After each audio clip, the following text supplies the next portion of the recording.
इस नाक से लिए जाने वाले सांस की गहराई हमारे जीवन के गहरे राज भी समेटे हुए है।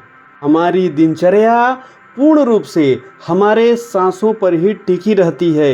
यदि हम सही तरीके से सांस न लें तो हमारा जीवन भी घट जाएगा और बहुत जल्दी मृत्यु अपने आगोश में ले लेगी। अतः सांसों के रहस्य को जानकर आप अपने जीवन में खुशहाली, स्वास्थ्य, धन व प्राण ऊर्जा को बढ़ा सकते हैं। जीवन को बेहतर बनाने के उद्देश्य से ही इस वीडियो को हम आप लोगों के बीच लाए हैं। इस वीडियो में हम आपको सांस के रहस्य से अवगत कराएंगे, वो भी आसान विधि द्वारा। तो देर न करते हुए चलिए वीडियो को शुरू करते हैं। साथियों, आपने अक्सर ये सुना होगा कि हम खाली हाथ आए हैं, लेकिन यह पूर्ण सत्य नहीं है। हम खाली हाथ नहीं बल्कि सांसों के साथ ही यहाँ आए हैं। सांसें दिखाई तो नहीं देती हैं, लेकिन इस सांस के रहस्य को जानकर आप जीवन में बहुत कुछ देख सकते हैं। सांस के रहस्य को बताने वाला विज्ञान स्वर विज्ञान कहा जाता है। स्वर विज्ञान को तो सुप्रीम साइंस भी कहा जाता है, क्योंकि यह हजारों साल पुराना है। यह एक ऐसी विधा है जिसका उपयोग करके आप अपनी लाइफ के अनगिनत प्रॉब्लम्स को सॉल्व कर सकते हैं। तभी तो धन, दौलत या रुपए पैसे से भी बढ़कर हैं हमारी ये सांसें। सांसों का सीधा संबंध हमारे मन से है।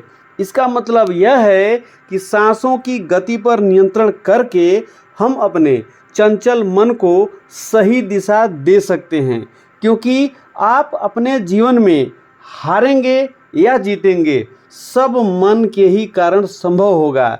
एक कमजोर मन हार का ही स्वाद चखाएगा। आइए सांसों की प्रकृति को जानते हैं। योग की भाषा में सांसों को प्राण वायु कहा जाता है। यह प्राण वायु हमारे सूक्ष्म शरीर में 72,000 नाड़ियों के माध्यम से बहती रहती है। सभी नाड़ियों को 3 मुख्य नाड़ियों ईड़ा, पिंगला व सुषुम्ना में बांटा गया है।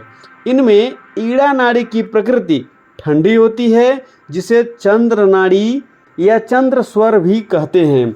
पिंगला नाड़ी की प्रकृति गर्म होती है, इसलिए इसे सूर्य नाड़ी या सूर्य स्वर भी कहते हैं। और जब ये दोनों नाड़ियाँ एक साथ चलती हैं तो उसे सुषुम्ना स्वर कहते हैं। अब आप सोच रहे होंगे कि इन्हें कैसे पहचाना जाए, तो बहुत ही सरल उपाय है इनकी पहचान करने का। आपकी नाक में 2 छिद्र हैं, इनके नीचे एक उंगली रखिए और सांस छोड़िए। यदि बाएं छिद्र से सांस निकलती हुई महसूस हो रही है तो समझिए कि ईड़ा स्वर चालू है, और यदि दाएं छिद्र से सांस निकल रही है तो समझिए कि पिंगला स्वर सक्रिय है। परंतु नाक के दोनों छिद्र से सांस चल रही हो तो समझिए कि सुषुम्ना स्वर चालू है। देवरिया जिले के मशहूर संत देवरहा बाबा के बारे में कहा जाता है कि वो 500 वर्षों तक जीवित रहे। जी हाँ, एक बार उनसे अधिक उम्र का राज पूछा गया तो वो बताए कि दिन में चंद्र स्वर चले व रात में सूर्य स्वर चले तो व्यक्ति की उम्र ठहर सी जाती है। यही नहीं, यदि बाएं नाक छिद्र से सांस चल रही हो तो पेय पदार्थ जैसे पानी, दूध आदि पीना चाहिए, जबकि दाएं नाक छिद्र से सांस चले तो भोजन आदि ग्रहण करना चाहिए। जब दोनों नाक छिद्र से सांस चले तो ध्यान, साधना जैसे आध्यात्मिक कार्य करने को कहा जाता है। एक विशेष बात मैं आपको बता दूं कि चंद्र व सूर्य स्वर को आप अपनी मर्जी से भी चला सकते हैं।